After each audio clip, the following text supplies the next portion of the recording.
Hey AP students, it's Mr. Dufour again. So we're in the around the third day of our week. We're on Wednesday, August 19th, and we're just now easing into our writer's workshop on the rhetorical analysis for the AP exam. And this week I assigned you a prompt from JFK. It's a speech that he gave to the nation regarding the largest steel companies by raising those steel prices 3.5%. So he's addressing the nation's time of economic crisis, and we're analyzing this passage to see what that rhetorical effect was given the strategies he used to achieve his purpose. So that's what we're working on. The video that I posted in Nearpod that showed you how to break down the rhetorical analysis prompt by looking at the elements of soaps. By this point, on one of the assignments, I asked you to make an entry for soapstone after you've read the speech, and to label the parts of soapstone for speaker, occasion, audience, purpose, subject, and tone. For the purposes of this video, we're going to look at some annotation, and we're going to look at a strategy called A.P.E. It's called assertions, purpose, and explanations. We will be filling out this graphic organizer as a whole group. You'll have to read and annotate for some assertions the president makes in a speech, the purpose for those assertions, and then you're going to have to explain how it ties into one rhetorical strategy. So what you will do on this graphic organizer, I have it up here. So I'm going to go ahead and kind of set this up for us. What you need to do, you need to make sure that you're staying in your lane when you fill this out. This is going to be a whole group document. Everyone's going to have to put one assertion the president makes in his speech, the purpose for that assertion, and an explanation. So say if I were to start on this document, I'm going to go ahead and highlight my name in green. Okay, so that indicates that this is my part of my contribution to the graphic organizer. So when you go in here, I want you to actually put your name in, highlight it in a color, and then underneath you're going to write your contributions for assertion, purpose, and explanation. So I'll actually go ahead and just duplicate this and put it in each column. Okay, so whoever falls in behind me, you'll put your name and then you'll highlight it in a different color so I know what your contribution is to our graphic organizer here. So I'm going to go back. We're going to read the speech. I'm going to read it through one time to kind of give us a sense of what we're trying to accomplish here. Okay, so let me see if I can find my toolbar is over here. Let me get my toolbar up. Okay.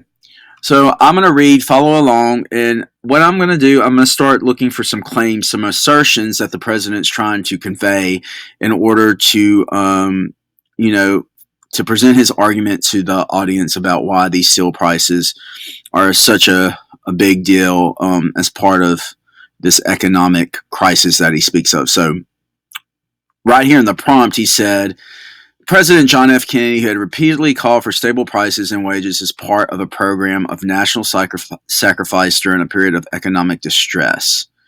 So he held this news conference, and his commentary is regarding the hike in steel prices to these major corporations. Okay, so here we go.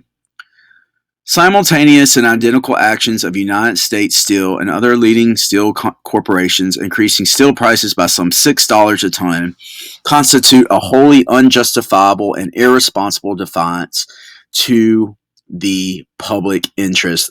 Now, I immediately see his word choices here of unjustifiable and irresponsible defiance. Okay? So he immediately jumps on trying to make a statement here, a claim that the hike in these steel prices is not in the best interest of the American public. So let's continue. In this serious hour in our nation's history, when we are confronted with grave crisis in Berlin and Southeast Asia, when we are devoting our energies to economic recovery and stability, when we are asking reservists to leave their homes and families for months on end and servicemen to risk their lives, and 4 were killed in the last 2 days in Vietnam, and asking union members to hold down their wage requests at a time when restraint and sacrifice are being asked of every citizen. So I'm going to go back and mark up again because I'm seeing a lot of language here that we need to be mindful of. Okay, in a serious hour of our nation's history, okay, we're confronted with some crisis of Berlin and Southeast Asia. We're looking at economic recovery and stability. So he's calling out, oh, Miss Big Steel Corps, you're hiking your prices, but you're not playing the rules of the game. You're not doing what you need to do in the best interest of American families and homes. So we have asked, he's using that pronoun we to justify his credibility as, I'm going to call you out, but I'm holding my ground with the middle class America. So he says, servicemen risked their lives and were killed in the last 2 days in Vietnam, asking union members to hold down their wage request. So he's saying, hey, hey, steel corporations, we're asking other people to make sacrifices. Why can't you? So he's saying here they hold down their wage requests when okay, and sacrifices are being made and asked of every citizen. Okay, so again, he's making these assertions. He's starting to stand out and make these assertions here. He says, American people will find it hard, as do I, to accept a situation in which a tiny handful of steel executives whose pursuit of private power and profit exceeds their sense of public responsibility. President just called them out. Okay? A tiny handful of executives whose pursuit of private power and profit exceeds their sense of public responsibility. So here he's saying basically he's asserting that steel corporations and executives are above the pay grade of working class Americans. What makes them so special? Okay, so this is kind of starting to give us the practice. I'm not going to go through and read this all with you. I mean, you guys are in advanced placement for a reason. I don't think I need to read every single line and annotate every single line with you, because then you wouldn't get this practice for yourself. You got to learn to identify um, author's claims, those assertions that the author's trying to make and why they're making them, and what's the purpose of those assertions, and then kind of give that explanation of how it ties into some kind of rhetorical strategy. Okay, so that gives you some kind of clear picture here, and then you think about the rhetorical strategy before we go. If he goes up here, he goes up to say up here, we're looking for when we are confronted, when we are asking. That's a form of that parallelism and repetition.